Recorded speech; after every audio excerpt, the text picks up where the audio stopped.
Carta do apóstolo Tiago é uma das últimas cartas, um dos últimos livros do Novo Testamento. Então, se você está meio perdido aí, vai lá para o final e vai voltando do fim para trás, você vai chegar em Tiago. Hoje nós vamos estudar a nossa primeira mensagem nessa série sobre Tiago, que nós estamos intitulando de Eu Creio e Agora, sabedoria prática para os seguidores de Jesus. E nós vamos estudar Tiago 1, de 1 a 12. Tiago, capítulo 1, versos 1 a 12. Quero ler, quero te convidar a acompanhar com fé a leitura da palavra de Deus. Diz assim: Tiago, servo de Deus e do Senhor Jesus Cristo, às 12 tribos dispersas entre as nações, saudações. Meus irmãos, considerem motivo de grande alegria o fato de passarem por diversas provações, pois vocês sabem que a prova da sua fé produz perseverança, e a perseverança deve ter ação completa, a fim de que vocês sejam maduros e íntegros, sem lhes faltar coisa alguma. Se algum de vocês tem falta de sabedoria, peça a Deus, que a todos dá livremente de boa vontade, e lhe será concedida. Peça, porém, com fé, sem duvidar, pois aquele que duvida é semelhante à onda do mar, levada e agitada pelo vento. Não pense tal pessoa que receberá coisa alguma do Senhor, pois tem mente dividida, e é instável em tudo o que faz.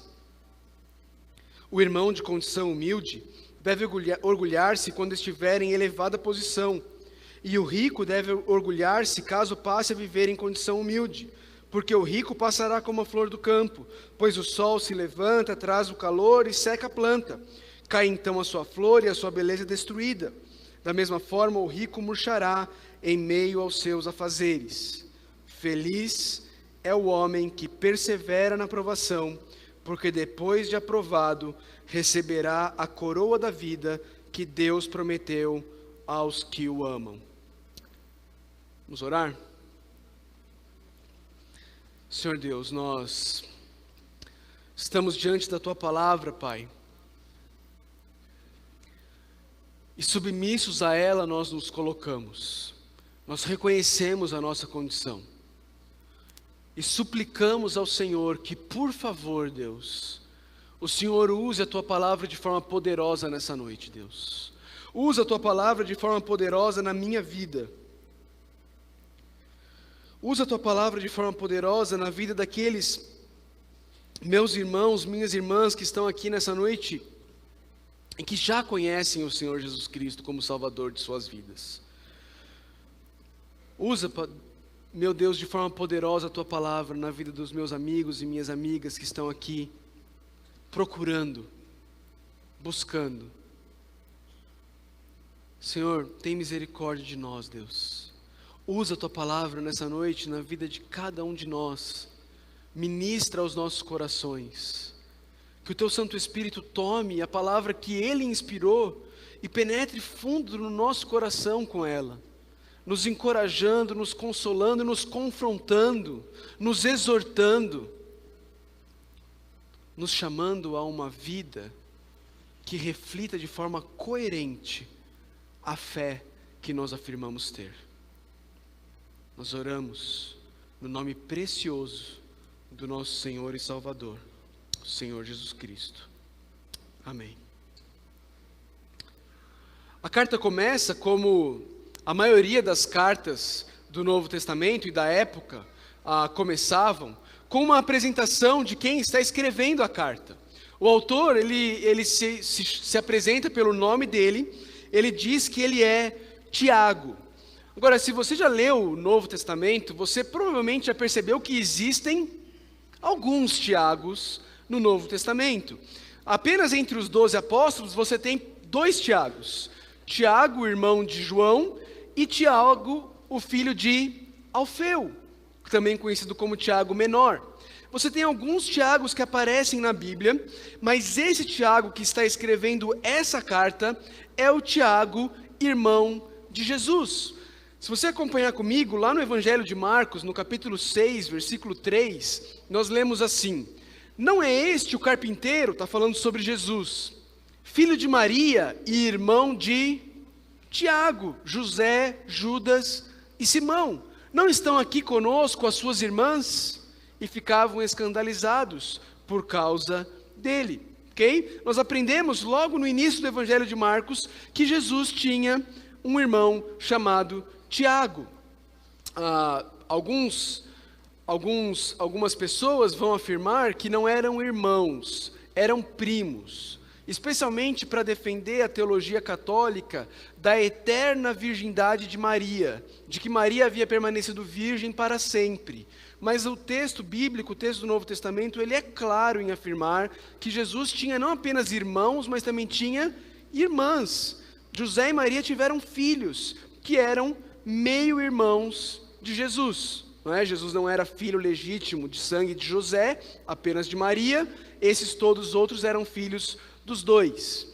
Mas os irmãos de Jesus, queridos, eles, ao contrário do que talvez seria mais bonito até afirmar, eles não começaram crendo em Jesus. O texto lá em João, capítulo 7, nos diz que os irmãos de Jesus não criam em Jesus.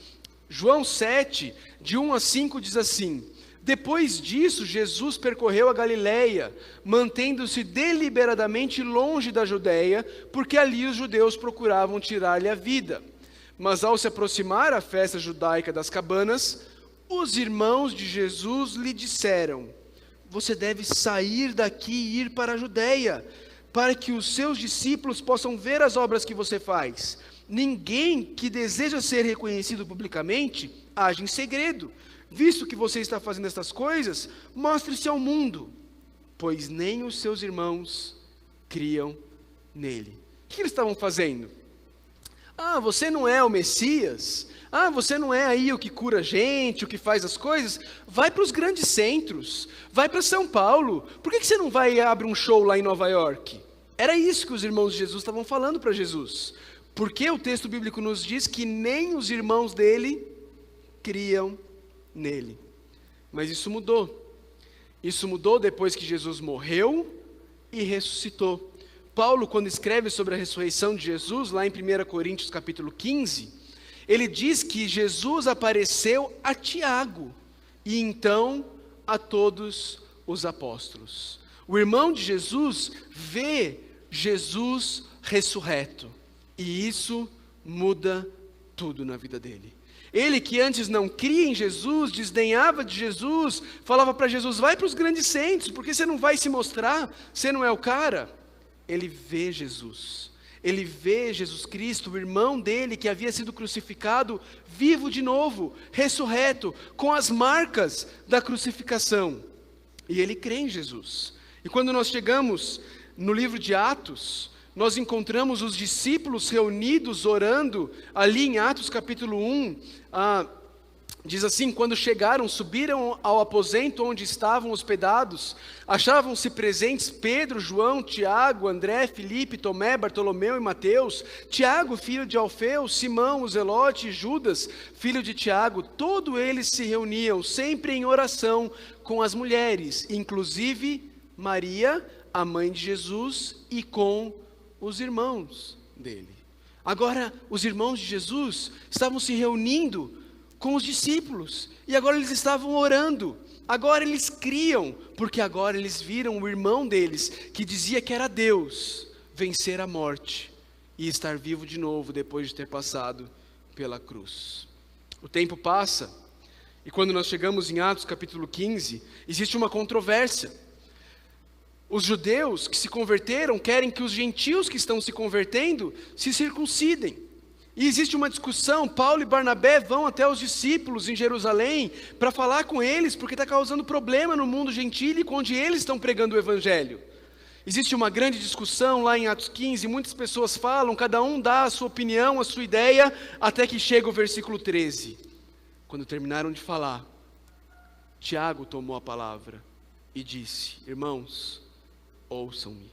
E Tiago fala, e ele tem a última palavra. O que ele fala se transforma numa carta que é enviada às igrejas. É Tiago, irmão de Jesus, porque o apóstolo Tiago já havia sido martirizado lá em Atos capítulo 12. Aqui quem está falando é Tiago, o irmão de Jesus, o mesmo que escreve essa carta. Ele se torna o líder, o principal líder da igreja de Jerusalém. Esse Tiago, ele tinha 2 apelidos. O primeiro deles era Tiago, o justo. E o segundo deles era Tiago, joelhos de camelo. Porque ele era conhecido por ser um homem de oração. Os joelhos dele se tornaram como um joelho de camelo, cheios de calos, de tanto que ele orava de joelhos, em nome daquele que um dia era o seu companheiro de quarto, mas no qual ele não cria, até que ele o viu, ressurreto dos mortos, com as marcas da cruz. Então ele creu, e ele escreve então essa carta e se apresenta como Tiago. Tiago o justo, o irmão do nosso Senhor. É assim que ele se apresenta? Não. Ele se apresenta como Tiago, servo. A palavra, tradução literal do que ele está dizendo aqui é Tiago, o escravo. O escravo de Deus e do Senhor Jesus Cristo. Porque a autoridade que Tiago tem para escrever essa carta não é autoridade de carne e de sangue. A autoridade que Tiago tem para escrever essa carta é autoridade espiritual, como alguém que viu o Cristo ressurreto e se torna um dos apóstolos no Novo Testamento. É Tiago, servo de Deus e do Senhor Jesus Cristo. Numa época em que muitos arrogam para si o título de apóstolo, querem ser endeusados, querem virar semideuses nas igrejas, aquele que era irmão do próprio Senhor Jesus Cristo se apresenta como escravo de Deus e do Senhor Jesus Cristo. Tiago está escrevendo a alguns destinatários. O destinatário da carta são as 12 tribos dispersas. O que Tiago quer dizer com isso? O que significa 12 tribos dispersas? Nós sabemos que o povo de Deus, o povo de Israel, ele era dividido em 12 tribos, ok? Então ele está se referindo ao povo de Deus. O que quer dizer dispersas? Ou na dispersão, ou as versões mais antigas vão falar na diáspora. O que é isso? A ideia é que essas pessoas, elas foram espalhadas, elas foram levadas para todo canto do mundo. Por quê? Se você tiver tempo depois, você abre a sua Bíblia lá em Atos 11, versículo 19, você vai ver que aconteceu uma grande perseguição em Jerusalém. Tiago era o líder da igreja em Jerusalém. As ovelhas de Tiago são dispersas por todo o mundo da época. Por causa da perseguição, elas se espalham por todo o mundo da época. E Tiago, pastor deles, está escrevendo para eles, que estão espalhados por todo o mundo. E ele diz: as 12 tribos dispersas entre as nações, saudações. Então começa o corpo da carta, o início da carta. E ele começa com essa expressão, meus irmãos. E aqui eu quero que você perceba isso ao longo da carta. Sempre que Tiago fala meus irmãos ou meus queridos irmãos, logo em seguida vem cajadada de pastor, vem exortação, vem ordem, vem imperativo. Tiago é a epístola que tem mais imperativo por metro quadrado. Tem muita ordem. O tempo inteiro Tiago está falando, vocês têm que fazer isso, vocês têm que fazer isso, vocês têm que fazer isso, vocês não podem fazer aquilo. Tiago está dando lições práticas. Há pessoas que dizem, eu creio, e agora? Eu creio, como é que eu devo viver? Ele diz, meus irmãos. Essas 12 tribos que estavam dispersas, são esses judeus convertidos ao cristianismo, que foram perseguidos e fugiram de Jerusalém devido à perseguição.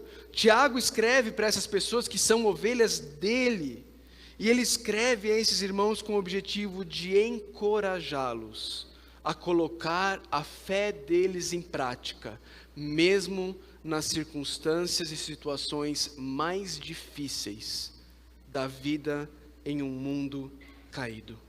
Tiago escreve para instruí-los e ajudá-los a viver a fé que eles professam, mesmo no meio das provações e das dificuldades do mundo caído.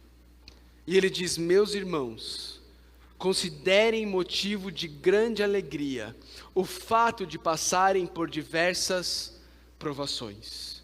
E primeira coisa que eu quero destacar aqui é que Tiago diz que isso é um fato.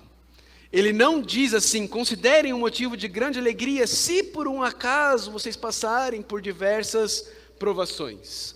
Se tem um texto que pastor da prosperidade não gosta de pregar, é esse aqui, porque quebra a ideia de que crente vai ser sempre rico, sempre próspero e sempre saudável. Tiago está escrevendo para os crentes, está dizendo assim: olha, vocês vão passar, vocês estão passando e vão passar por diversas provações. Afinal de contas, o Senhor dele, o irmão e Senhor dele já havia dito: nesse mundo vocês terão aflições. Essa é a realidade, essa é a realidade de um mundo caído. Eu não preciso falar isso, eu posso perguntar para vocês e vocês vão me dizer: essa é ou não é a realidade da vida? Nós sofremos, as coisas não acontecem como nós gostaríamos, relacionamentos não caminham do jeito como nós queríamos que eles caminhassem. Pessoas nos decepcionam, pessoas nos traem, pessoas nos enganam, pessoas fazem mal umas às outras, existe doença no mundo, pessoas morrem. Essa é a realidade da vida. E Tiago está dizendo: considerem motivo de grande alegria o fato de passarem por diversas provações. E agora eu gostaria de parar e pensar com vocês por um instante sobre isso. Considerem motivo de grande alegria. Algumas coisas que nós precisamos perceber disso daqui. Tiago não está falando aqui sobre sentimentos. Tiago não está dizendo que nós devemos, diante da situação, colocar um sorriso no rosto e sair aí rindo e falar: ah, que legal, ah, minha esposa me traiu, ah, glória a Deus. Não é disso que Tiago está falando. Não é esse sentimentalismo barato, utópico, do qual Tiago está falando. Tiago está falando da razão.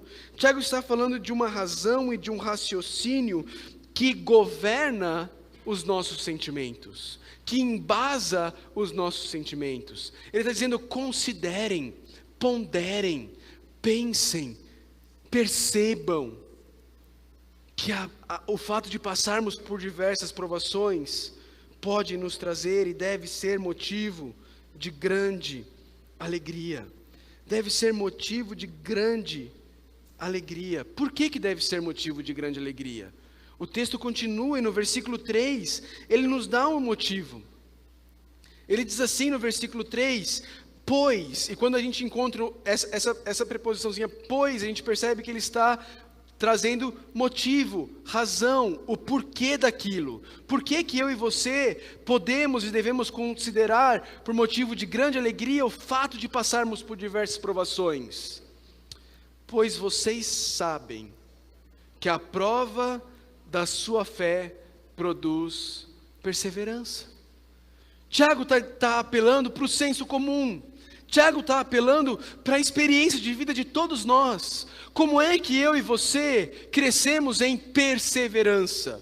Crescemos em perseverança através das provações, através das dificuldades. Por que eu e você olhamos aqueles comerciais do 011 1406? Acho que era isso, não era? Os Polyshops da vida. E a gente vê aquele produto do AB Toner. Lembra desse produto? AB Toner. Alguém lembra? Só eu lembro. Alguém lembra? Ok, algumas pessoas lembram. O produto do AB Toner, o que era? Você colocava aquele cinto, aquele cinturão, e o cinturão fazia com que você ficasse com uma barriga de tanquinho. Lembra disso? E aí aparecia o antes, e depois aparecia o depois, o cara com o tanquinho todo rasgado, aqui o abdômen, a menina com o abdômen todo rasgado, AB Toner, e a gente olha para aquele comercial e o que a gente faz? Eu não sei você, eu dou risada, porque é óbvio que é impossível aquilo acontecer. Por quê? Porque a gente sabe que um abdômen rasgado, tanquinho, ele não é fruto de um cinto com um choquinho que você coloca. Ele é fruto de muito exercício, muito abdominal, fechar a boca e malhar. Eu sei só na teoria, eu não sei na prática, mas eu sei que é isso, a teoria é essa, ok? Eu sei que a teoria é essa. Então eu olho para aquilo lá e eu falo assim, nossa, tem gente que compra esse negócio, não é? A gente ri. Tiago está dizendo aqui a mesma coisa, queridos, vocês sabem que a prova da sua fé produz perseverança. Essa palavrinha prova é a palavrinha que era usada no processo de refinar materiais preciosos, tirar impureza do ouro, quando era levado em altas temperaturas, para que as coisas que não fossem ouro fossem facilmente tiradas do ouro. Ele diz, vocês sabem que quando Deus coloca a fé de vocês à prova, e ela é aprovada, o resultado disso é perseverança. Perseverança. E o que é perseverança, queridos? Estudando, eu encontrei várias definições de perseverança, algumas mais sérias, outras mais engraçadas, todas elas eu creio serem verdadeiras. Uma delas é que perseverança é a capacidade, e essa eu acho que é a definição mais linguística da palavra aqui, é a capacidade de permanecer em circunstâncias adversas. É a capacidade, a resiliência de permanecer debaixo de situações adversas. Uma um pouco mais engraçada, mas que ilustra muito bem a ideia, eu vi o reverendo Augusto Nicodemos falando, é que perseverança é não ser como caroço de melancia. O que acontece quando você aperta um caroço de melancia? Ele espirra, ele vai embora. É isso que acontece com o caroço de melancia. Ser perseverante é adquirir a capacidade de não espirrar nos apertos da vida. Ou talvez uma outra definição seja continuar sendo crente quando tudo dá errado. Continuar crendo em Deus, quando a vida nos golpeia, aflige e fere. Como que isso acontece? Como é que a gente cria isso daqui? Nas palavras da minha esposa, quando esse tipo de coisa surge nas nossas vidas, é a capacidade de criar casca. Como é que a gente cria casca? Através da prova. Ninguém cresce em perseverança em mares tranquilos, numa vida sossegada e tranquila. Nós crescemos em perseverança através das dificuldades da vida. Elas doem, elas machucam, a gente chora diante de Deus, mas é ali que a nossa fé é provada e aprovada, e nós crescemos na capacidade de permanecermos debaixo, de não fugirmos, de não sermos menino, menina. O que menino, menina faz? Então eu não brinco mais. Não está mais divertido. Eu não brinco mais. Isso é coisa de menino, isso é coisa de menina. Homem e mulher, pessoas que creem e querem viver como Cristo quer que elas vivam, elas através da prova, da provação da fé, elas crescem na capacidade de suportar as dificuldades da vida num mundo caído, permanecendo crente, sem desistir, sem fugir da luta. Mas queridos, a perseverança não é o objetivo final desse processo. A perseverança, ela é um fim, ela é um meio, ela não é um fim nesse processo. Versículo 4, Tiago diz assim: e a perseverança deve ter ação completa. Ela tem um propósito, ela tem um objetivo, a fim de que, olha aí, essa expressãozinha de novo, nos mostra que a perseverança tem um propósito, tem um objetivo, a fim de que, qual é o propósito objetivo? Vocês sejam maduros, não meninos e meninas, e íntegros. Vocês sejam maduros e íntegros. Quando eu penso aqui em integridade, a ideia aqui é completude. A ideia aqui é de alguém que não está meio a meio. É alguém que está integralmente no seu relacionamento com Cristo. Quando eu estava estudando aqui, me veio à mente aquele filme Uma Babá Quase Perfeita. Lembra desse filme? Lembram? Que a mãe pede o divórcio, e aí o pai quer estar perto das crianças, e aí, acho que é o Robin Williams, né, que faz o filme, ele vai e finge que ele é uma senhorinha, e ele vai ser a babá das crianças, mas em algum momento do filme, ele não está íntegro. Ele nunca está íntegro, né? Mas em algum momento do filme, a falta de integridade dele fica latente, fica clara, e então descobrem que ele não é a babá perfeita. Ele é o pai tentando se fingir de uma babá. Né? Integridade é ser de fato, é não fingir ser, é não ter nada a esconder, é viver de forma completa o seu relacionamento com Cristo. Tiago, queridos, ele está escrevendo, e ele tem como pano de fundo do que ele está escrevendo o Sermão do Monte e o livro de Jó. E quando a gente olha para o livro de Jó, nós vemos isso. Lá em Jó, capítulo 1, o autor relata assim: certo dia, os anjos vieram apresentar-se ao Senhor, e Satanás também veio com eles. O Senhor disse a Satanás: de onde você veio? Satanás respondeu ao Senhor: de perambular pela terra e andar por ela. Disse então o Senhor a Satanás: reparou no meu servo Jó? Não há ninguém como ele, irrepreensível, íntegro, homem que teme a Deus e evita o mal. Esse é um homem íntegro, é um homem que teme a Deus e evita o mal. Esse é o objetivo da aprovação. O objetivo da aprovação é fazer com que eu e você deixemos de ser uma babá quase perfeita, colocando máscaras e fingindo, mas passemos a ser de forma completa um verdadeiro cristão, íntegros. O texto diz que devemos ser maduros e íntegros sem lhes faltar coisa alguma. E aí Tiago pensa assim: o que normalmente falta quando nós não conseguimos perseverar em meio às provações? E aí ele continua no versículo 5 e ele diz assim: se por um acaso algum de vocês tem falta de sabedoria, quem aqui tem falta de sabedoria? Quem não levantou a mão, né? Está faltando ainda mais, né? Todos nós temos falta de sabedoria.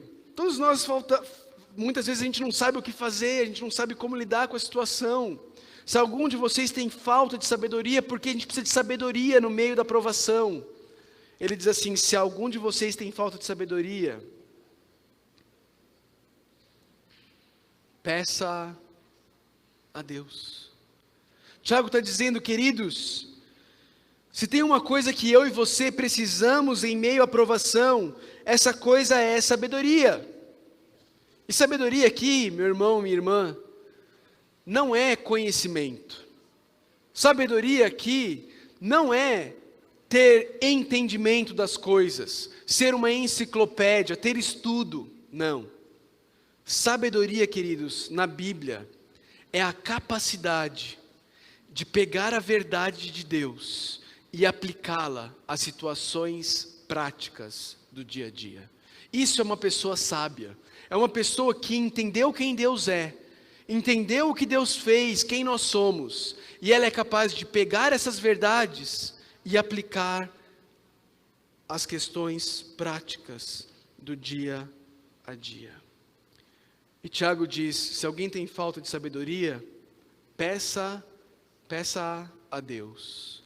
Diz os joelhos de camelo, aquele que ficou conhecido assim por causa dos seus joelhos, de tanto que ele orava. E a pergunta para mim e para você é o quanto eu e você temos pedido sabedoria a Deus. Por que eu e você precisamos, queridos? Eu não tenho a menor dúvida. De que eu e você passamos por situações na vida em que eu e você não temos a menor ideia do que fazer, eu não tenho a menor dúvida. A pergunta é, o quanto eu e você temos ido à fonte para achar sabedoria? Naquele que Tiago diz, dá a todos livremente, de boa vontade. Se eu e você soubéssemos que alguém está distribuindo dinheiro, só precisa ir pedir, acho que a gente não ia sair da fila, né? Tiago está falando de algo aqui que vale muito mais do que dinheiro. Não está projetado, mas se você tem a sua Bíblia aí, vai comigo lá para Jó, capítulo 28. Jó é o livro que está antes dos Salmos. Jó 28.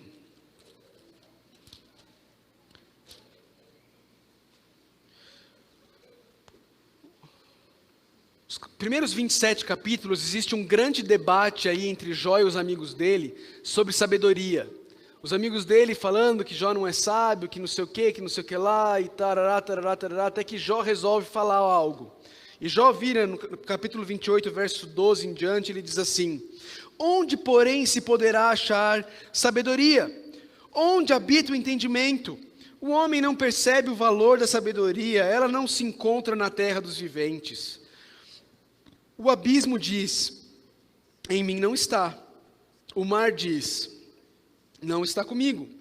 Não pode ser comprada mesmo com o ouro mais puro, nem se pode pesar o seu preço em prata. Não pode ser comprada nem com o ouro puro de Ofir, nem com o precioso ônix, nem com safiras. O ouro e o cristal não se comparam com ela, e é impossível tê-la em troca de joias de ouro. O coral e o jaspe nem merecem menção. O preço da sabedoria ultrapassa dos rubis. O topázio da Etiópia não se compara com ela. Não se compra a sabedoria nem com ouro puro. De onde vem então a sabedoria? Onde habita o entendimento? Escondido está dos olhos de toda criatura vive, até das aves dos céus. A destruição e a morte dizem, aos nossos ouvidos só chegou um leve rumor dela. Deus conhece o caminho. Só Ele sabe onde ela habita, pois Ele enxerga os confins da terra e vê tudo o que há debaixo dos céus. Quando Ele determinou a força do vento, estabeleceu a medida exata para as águas, quando fez um decreto para a chuva e o caminho para a tempestade trovejante, Ele olhou para a sabedoria e a avaliou, confirmou-a e a pôs à prova. Disse então ao homem, no temor do Senhor está a sabedoria, e evitar o mal é ter entendimento. Olha a visão que Jó, o homem que Deus disse, esse homem é íntegro, não tem ninguém como ele na terra. Olha a visão que ele tem da sabedoria. Ele diz, nada é capaz de comprar. Não tem tesouro nesse mundo. Não tem moeda nesse mundo. Não tem pedra preciosa nesse mundo capaz de comprar a sabedoria. Ela vale mais do que tudo e ela só se encontra em Deus. Tiago está dizendo, você está precisando? Está precisando de um pouquinho? Peça a Deus que a todos dá livremente e de boa vontade. Mais para frente, no capítulo 4 de Tiago, ele vai dizer que nós não recebemos porque nós não pedimos. Porque nós não pedimos.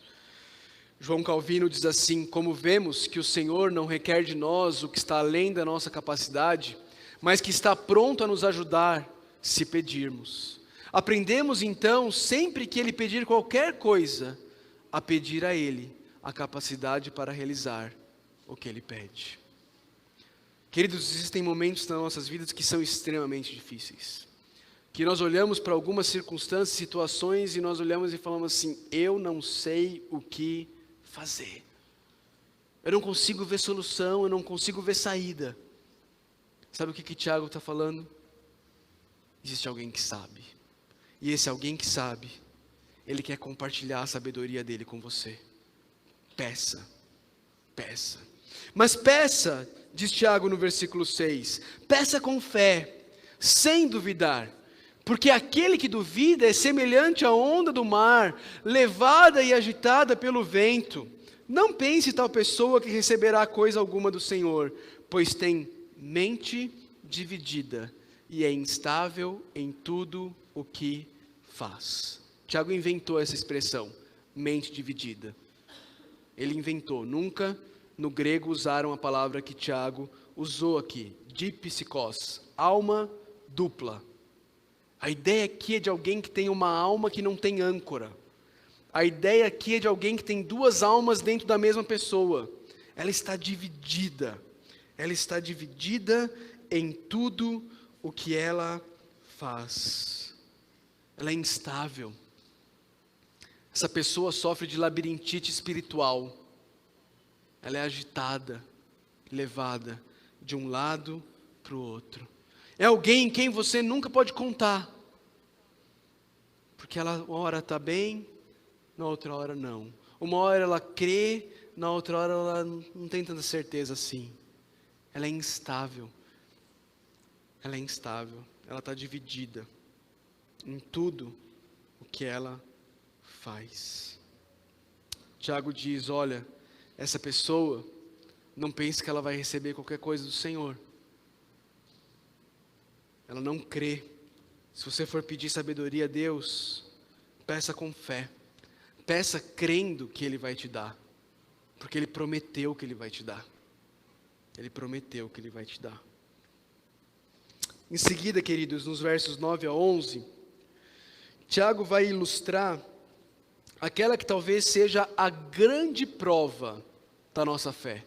A grande prova de que se nós somos mente dividida, alma dupla ou não.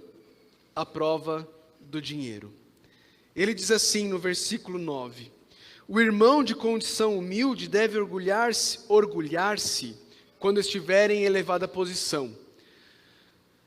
Eu acho que a minha versão, a NVI, ela traduziu errado esse versículo. Não é isso, eu não creio que seja isso que Tiago está querendo dizer. Eu creio que a Revista Atualizada e outras versões traduziram muito melhor o que Tiago está querendo dizer aqui. Por exemplo, a Revista Atualizada coloca assim, ó. O irmão, porém, de condição humilde, glorie-se na sua dignidade. A minha versão parece que ele era de condição humilde, mas em algum momento ele deixou de ser e isso é o que deve levar ele a se gloriar. Não é isso que eu creio que Tiago está querendo dizer aqui. O que eu creio que Tiago está querendo dizer aqui é que o irmão humilde, o significado dessa palavra é aquele que não vale nada aos olhos do mundo, aquele irmão que para o mundo não presta para nada, não serve para nada, porque não tem as coisas que o mundo está buscando. Esse irmão, lembra? Esse pessoal estava sendo perseguido, porque eles fugiram de Jerusalém, e agora eles estavam numa terra que não é deles, e eles estavam sendo explorados pelas pessoas de lá daquela terra. Tiago está dizendo assim, irmãos, você que não tem nada que esse mundo valoriza, você também tem no que se alegrar, você também tem no que se gloriar. Alegre-se, glorie-se na sua dignidade, na sua elevada posição em Cristo. Ou seja, olhe para além desse mundo. Olhe para além da maneira como esse mundo te vê. Olhe para a maneira como Deus vê você em Cristo Jesus. Em meio à sua pobreza, quando tudo te for tirado e você não tiver nada que esse mundo valoriza, olhe para o que realmente é a sua dignidade, que é a sua posição em Cristo. Em Cristo, Deus olha para mim e para você, e as palavras que Ele disse para Jesus, Ele diz para mim e para você, este é o meu Filho amado, em quem me comprazo. Se você está em Cristo, é assim que Deus te vê, é assim que Deus olha para você, e não importa como o mundo olha para você, não importa se o mundo diz que você não vale nada, que você não tem nada para oferecer, o que importa é como Deus olha para você. Tiago diz, o irmão de condição humilde, humilhe-se, glorie-se, na sua dignidade. Encontre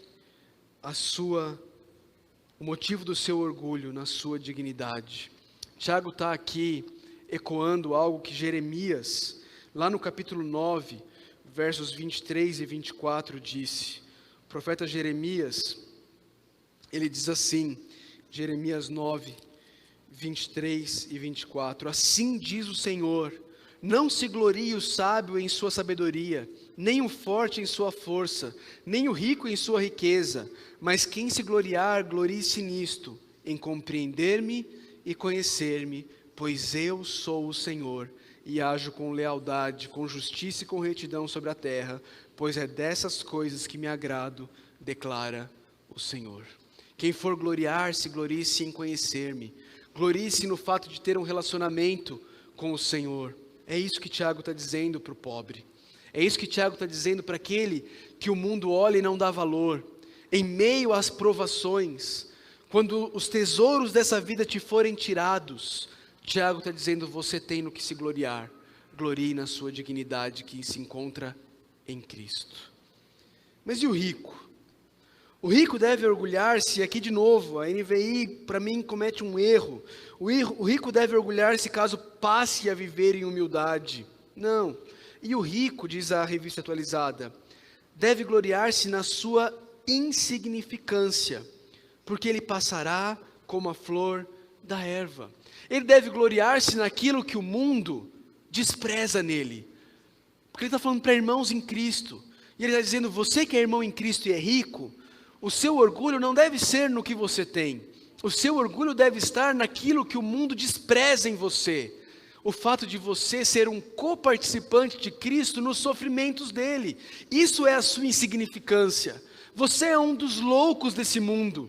É um daqueles que se humilha diante de Deus. Você é um daqueles que reconhece que você não é nada. Porque aquilo que você tem não determina quem você é. Você não é nada diante de Cristo, mas em Cristo você tem dignidade. Porque você é tudo em Cristo. E Cristo é tudo em todos. Você que tem dinheiro, você que é rico, Tiago está dizendo, glorie-se na sua insignificância. Glorie-se no seu relacionamento com Cristo. Glorie-se no fato de você ser um coparticipante dos sofrimentos de Cristo. Por quê?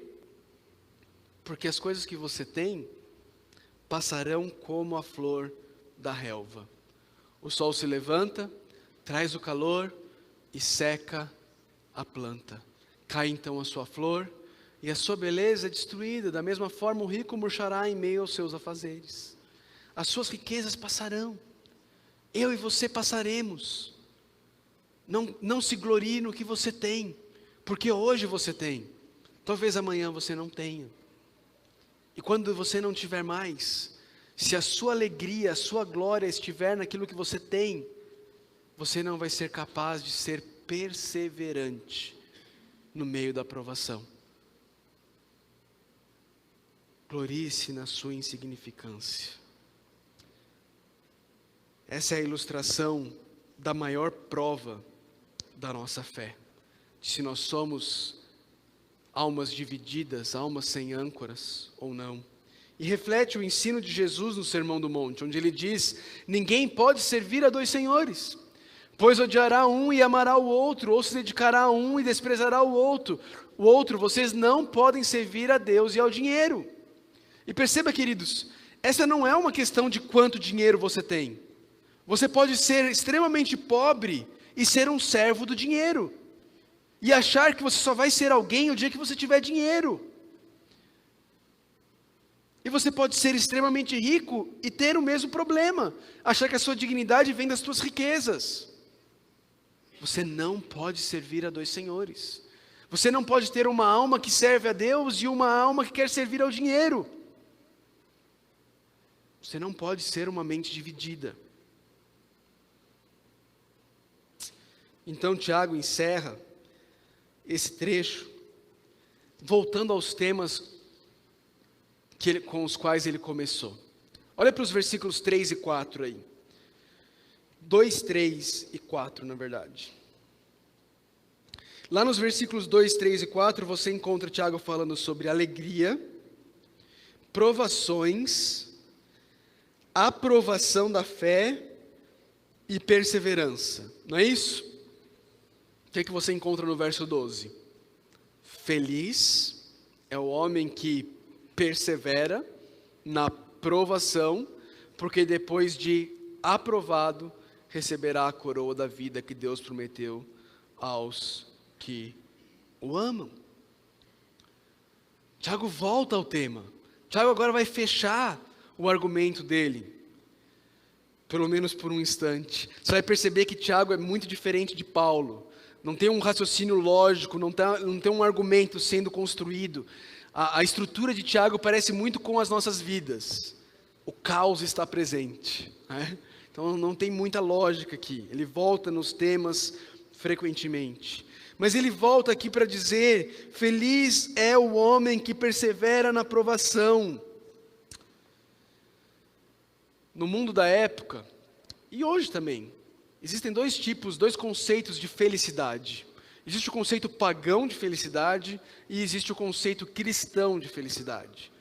E no mundo da época, no grego, existiam duas palavras distintas para se referir a esses tipos de felicidade.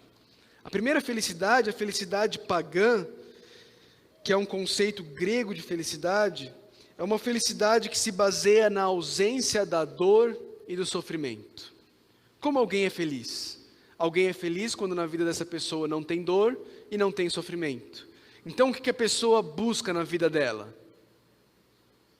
Evitar dor e sofrimento. E se ela puder fazer o que ela precisar fazer para não ter dor e não ter sofrimento, ela vai fazer.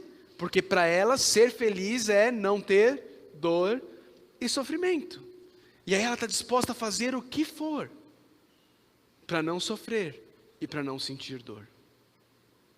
Ela quer prolongar o prazer. Ela quer potencializar o prazer.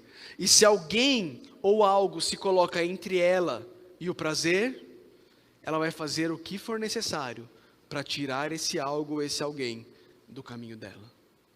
Pode ser um colega de trabalho, pode ser um cônjuge, pode ser um parente, pode ser o que for, mas ela vai se livrar. Por quê? Porque ela creu que felicidade igual a ausência de dor e sofrimento.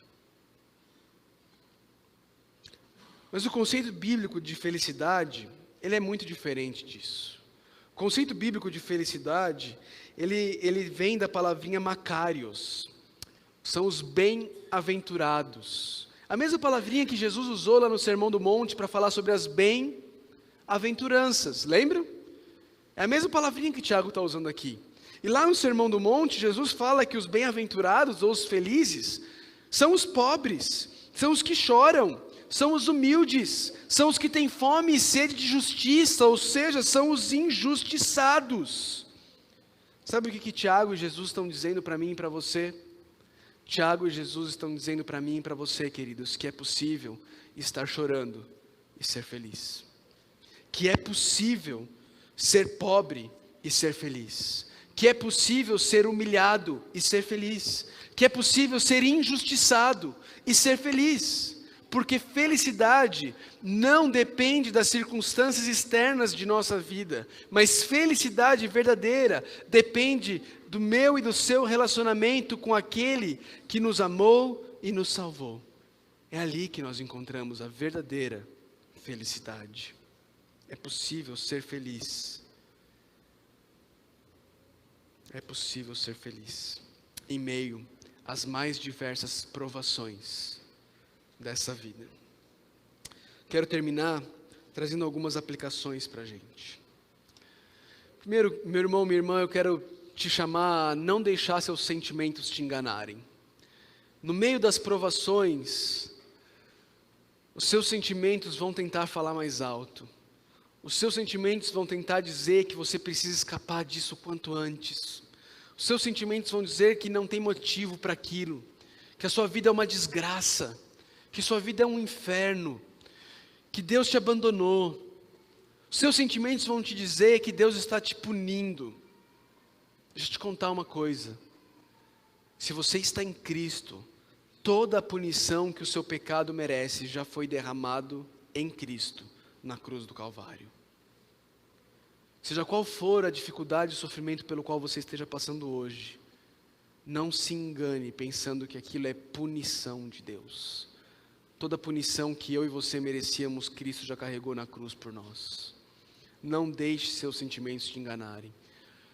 Pelo contrário, fale a verdade para você mesmo. E ajude racionalmente a perceber que aquilo pode ser motivo de grande alegria. Porque Deus tem um propósito naquilo que Ele está fazendo. E em meio à provação, não fuja, não busque escapes.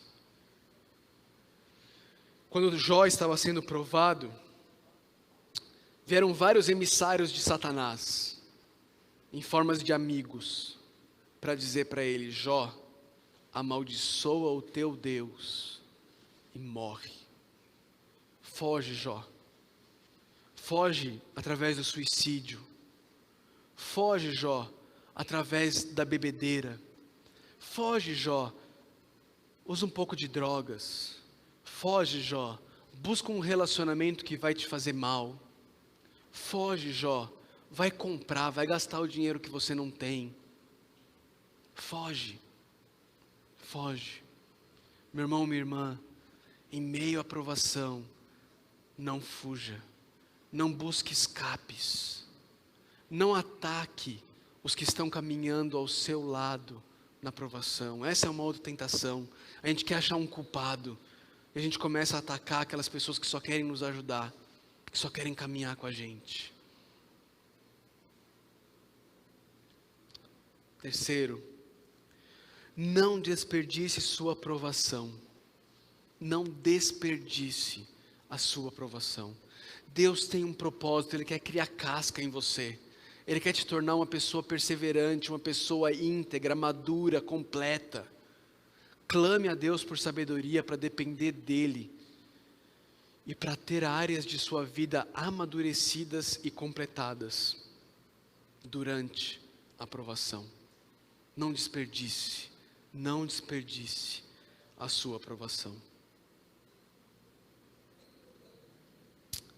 Queridos, muitas vezes as provações, elas fazem parte daquilo que nós chamamos de obras estranhas de Deus.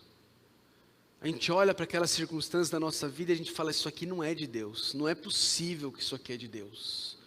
Não é possível que essa situação na minha vida está vindo da parte de Deus.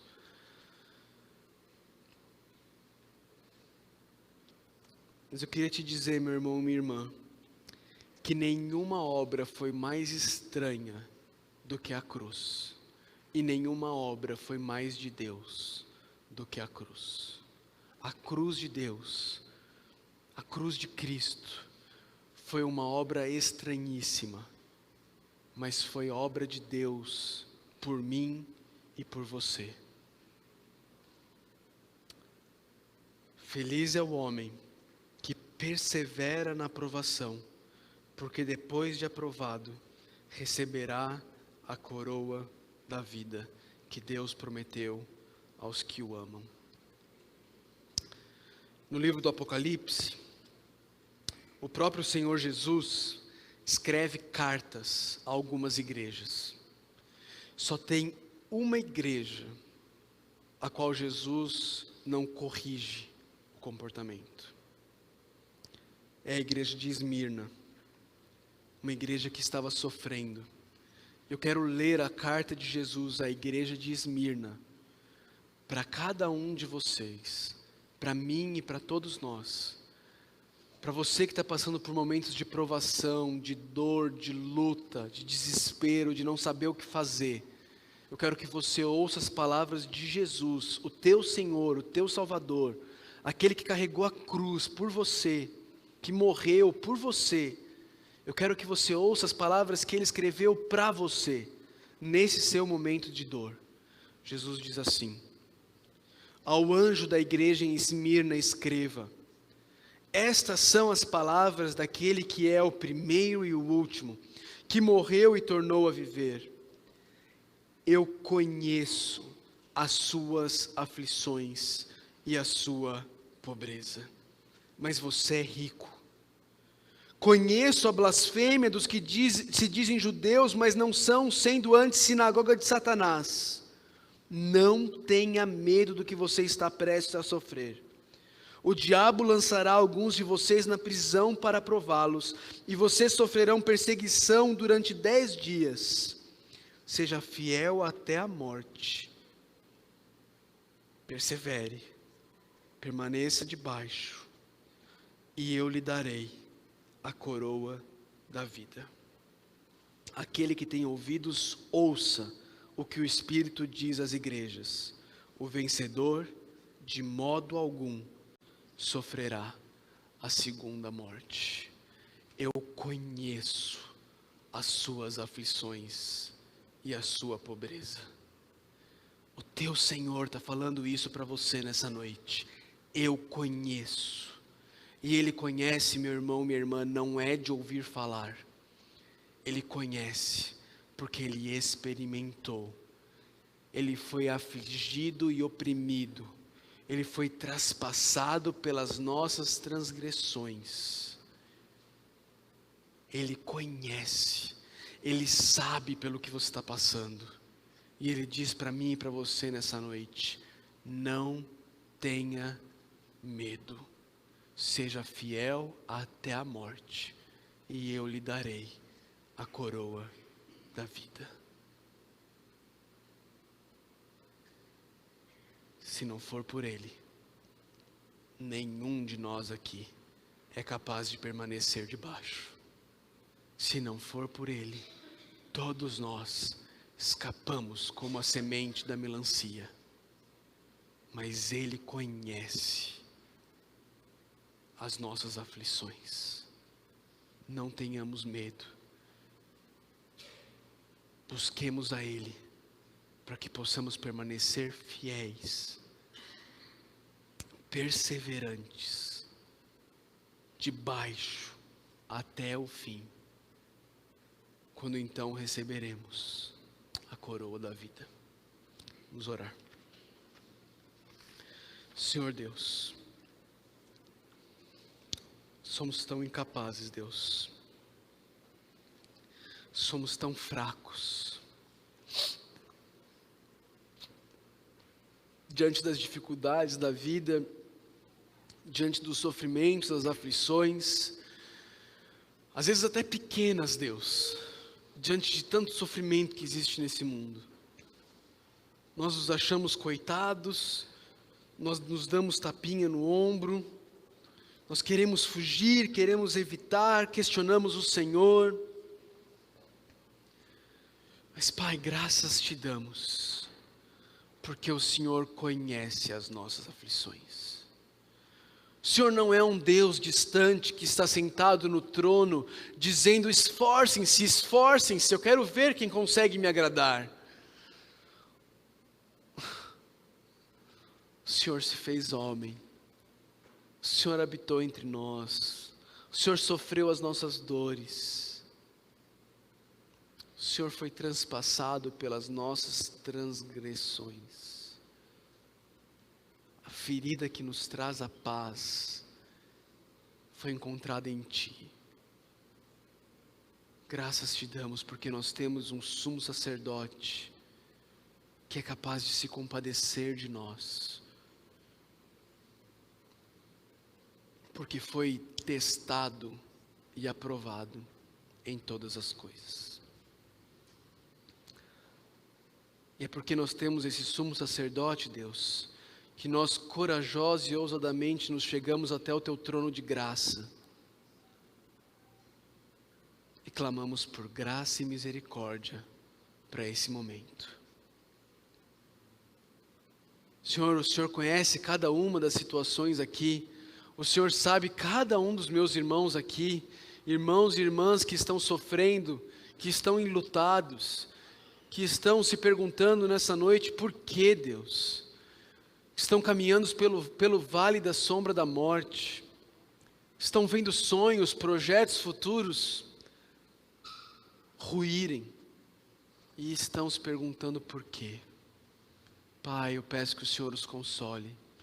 Eu peço que o Senhor derrame sabedoria, graça, misericórdia sobre a vida de cada um deles. Que eles possam levantar a cabeça e olhar para o Senhor Jesus Cristo na cruz do Calvário. E ali aos pés da cruz possam encontrar a graça e a misericórdia necessária para o momento de dor e de aflição. Obrigado porque o Senhor conhece a nossa aflição. Nos ajuda a permanecer. Nos ajuda a perseverar. Nos ajuda a criar calo, criar casca nesse mundo cheio de dor e sofrimento, para que um dia possamos receber do nosso Senhor Jesus Cristo a coroa da vida, não passarmos pela segunda morte e estarmos eternamente com o Senhor. Ali sim, onde não mais haverá dor, não mais haverá sofrimento, não mais haverá choro, ali sim teremos a eternidade inteira para desfrutarmos de uma vida tranquila, em paz, o shalom do Senhor, com a paz do Senhor. Enquanto isso, Deus, continua recolhendo no teu odre as nossas lágrimas. O Senhor conhece a nossa dor, conhece a nossa aflição. Vem com o teu Espírito, o Consolador, e consola o nosso coração, Deus. Encoraja a nossa alma em meio à dor e ao sofrimento. Nos ajuda a ver isso como eles realmente são. Motivo de alegria, porque a nossa fé está sendo provada e aprovada. Nos ajuda, Pai. Nos oramos em nome de Jesus, nosso Senhor. Amém.